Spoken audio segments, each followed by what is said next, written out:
You know, to hijack an event like this that other people put time and effort into, and to use their civility of the crowd and the civility of the organizers as an excuse to blatantly yell out your ill-informed opinions is no way to conduct a civil dialogue. It's absolutely appalling. The people who do that should be embarrassed.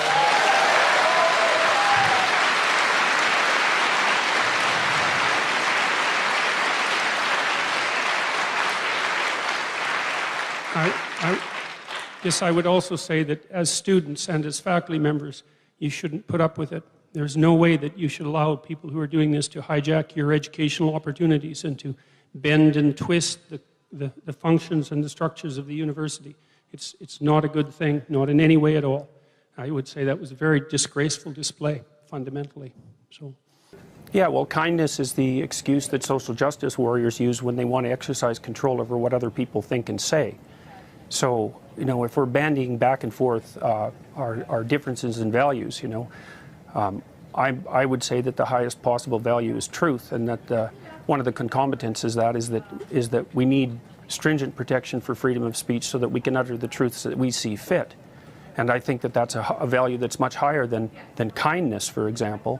I mean, there's lots of situations in life where kindness in the immediate present is not the appropriate way to react at all. But so, for example, when you discipline children, you often hurt their feelings in the short term so that they can learn to behave properly in the medium to long term so that their lives go well. And so this automatic assumption that the people on the social justice warrior side of the equation are motivated only by kindness when they're also clearly motivated by power is something I find completely untenable. And I don't think that Pete's solution to program my cell phone so that I can remember what names people need to be called is a reasonable solution at all. We're actually supposed to now use electronic devices to bolster our ability to speak freely in case we offend someone. What would you say Trump's IQ really is? Does 160 seem reasonable? No. This will be quoted in... No, 160 is really, really high. Yeah. I mean, the typical... The smart person that you're likely to meet in your life has an IQ of around 145. Yeah. 160 is getting pretty damn rare. And Trump's old, and IQ goes down with age, fluid IQ, although crystallized IQ either stays the same or goes up slightly. So he isn't the problem solver or the learner that he was when he was 20. No one is. If you're in good physical shape, that helps a lot. His IQ is clearly well above average. I don't know, and he's done complex things in his life, and a lot of them.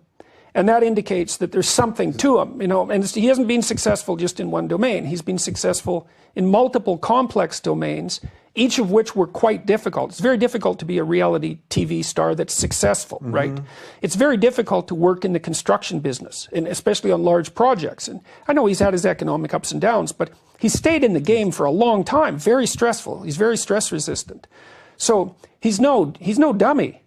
And I mean, it's nice to always think that your political opponent is just stupid, but he's done too many complex things for me to assume that he's somehow, if he wasn't smart, he couldn't have done those things. Yeah, I'm glad you're acknowledging that, because when I see the people that are in hysteric mode and just saying he's this evil nutbag who doesn't know what he's doing and all this stuff, it just seems like such a lazy way of thinking about it. You don't have to like any of the things. You may not like the way he speaks or any of that, but the idea that somehow this is a dumb person, I think, is discounting of just the way humans have to work. This is interesting from Super Chat. Do you have any... Well, he also won the presidency. Right. With a completely original campaign. And it's like, and without spending much money. It's like, okay, is he lucky? Because is that what you're saying? It's just lucky. Right. Well, I don't think it was just luck. It was at least maybe, well, it looked at least to some degree like courage. Maybe it was just blind throwing caution to the wind. You know, I don't know if he ever expected that he could possibly win. Yeah, and as I'm sure you'd argue, it probably had a little something to do with all those things, that maybe there was some courage, but that he also surrounded himself with people who maybe understood politics more than he did. Well, he could obviously, he can also obviously read a crowd. Yeah. Because he was appealing to crowds. And that was partly because he did, I think, try to say what he thought. Now, you could criticize what he thought, and that's fine, but he also didn't prepare the same speech. You know, he didn't prepare a speech and then deliver the same one everywhere, which I think is, I really find that rather reprehensible for people to do that. Yeah. Because they're they're parroting themselves, or someone else writes their speeches, which is something I can't even imagine. I can't, for what we do, I can't even fathom it, actually. Does it bother you that your audience is predominantly male? Isn't that a bit divisive? So you're saying women have some sort of duty to sort of help fix the crisis of masculinity. So if you want domination, want to dominate, is that what you're saying? No. But what gives you the right to say that? I mean, maybe that's how women want their relationships, those women. I mean, you're making these vast generalizations. I'm a clinical psychologist. You're saying you've done your research and women are unhappy dominating men. You're saying there's a crisis of masculinity? I mean, what do you do about it? But you're saying basically it doesn't matter if women aren't getting to the top. You're saying, well, that's just a fact of life. Women aren't necessarily going to get to the top. You're saying it's a fact of life. I'm saying there are multiple reasons for it. I'm saying that 9% pay gap exists. Yeah. That's a gap between men and women. I'm not saying why it exists, but it exists. Now, if you're a woman, that seems pretty unfair. You have to say why it exists. Again, a vast generalization. Some women are not more agreeable than men. Yes, that's true, but that's right. And some women get paid more than men. So you're saying that by and large, women are too agreeable to get the pay rises they deserve. But you're saying it's not because of gender, it's because women are too agreeable to ask for pay rises. And you're saying if it's at the cost of men, that's a problem. But why shouldn't women have the right to choose not to have children or the right to choose those demanding careers? They do. But you're saying that makes them unhappy. You're saying it makes them miserable. I think I take issue with the idea of the typical woman because, you know, all women are different. I mean, people are treated pretty fairly in Western culture already, but we can. But they're really not, though, are they? So you're saying women are just more sensible. They don't want. Right. So you're saying that anyone who believes in equality, whether you call them feminists, call them whatever you want to call them, should basically give up because it ain't going to happen. So you're saying give people equality of opportunity, that's fine, but still women aren't going to make it. That's what you're really saying. Because in Scandinavia... What do you mean by that? Equality of outcome is undesirable. Say, I mean, are we going back to the dark ages? That's because they're actually not listening.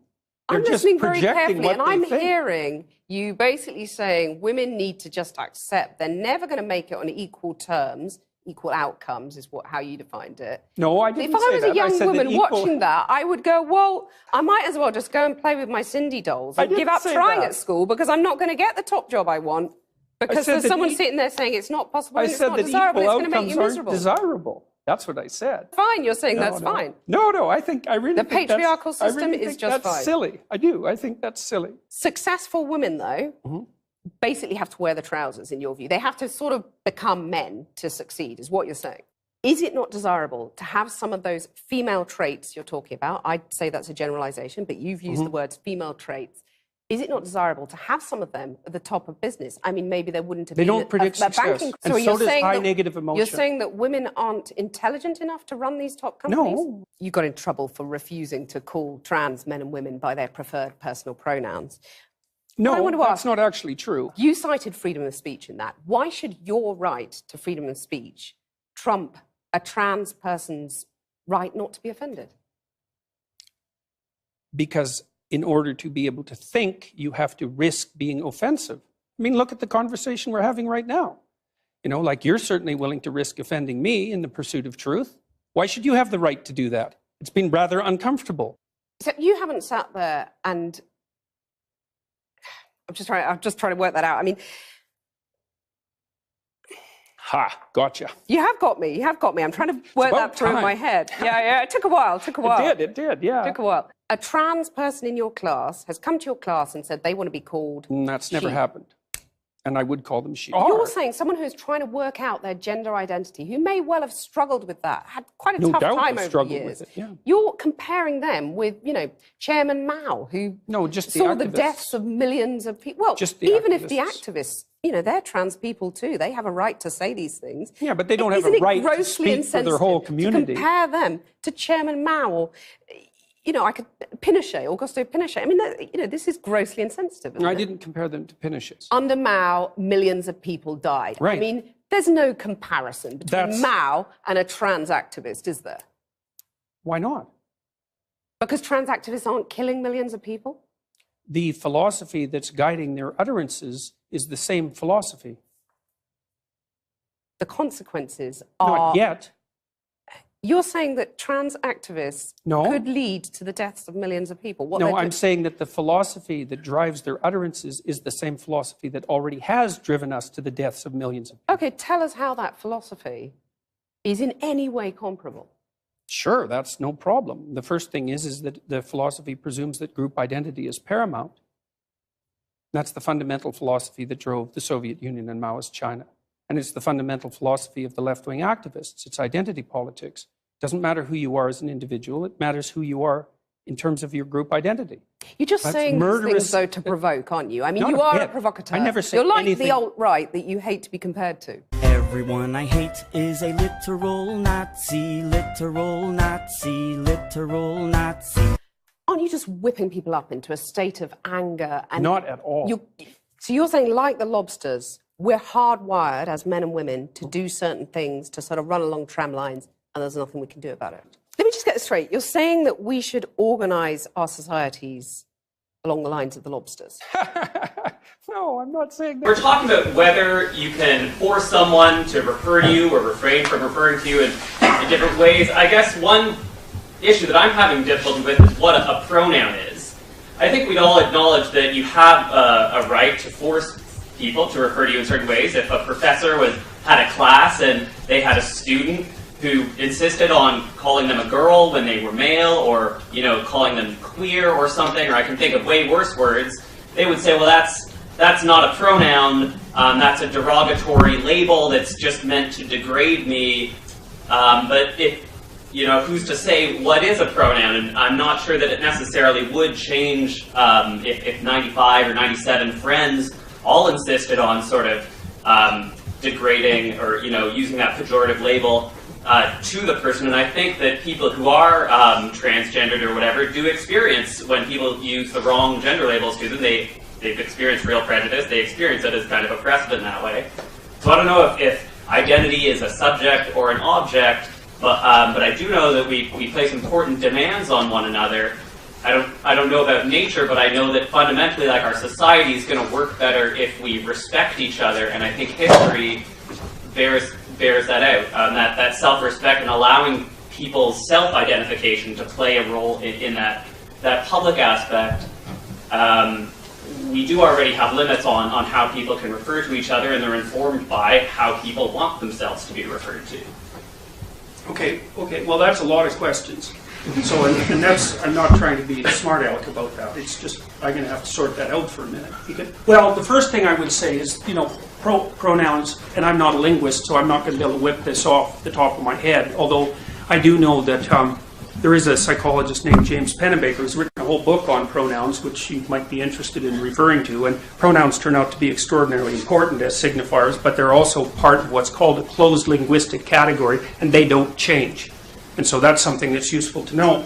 But you also bring up the distinction, or the lack of distinction, or made a lack of distinction between adjectives and pronouns. And that's pretty interesting, because there's no real reason why, if you can't insist upon which pronoun I use to address you, you can't also insist on which adjective I use to address you.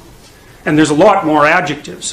And so that's, because I don't see, like, if you can choose your damn pronoun, why can't you choose your adjective? I mean, adjectives are, the words you listed as pejorative were actually not pronouns, they were adjectives. And so you can object to them.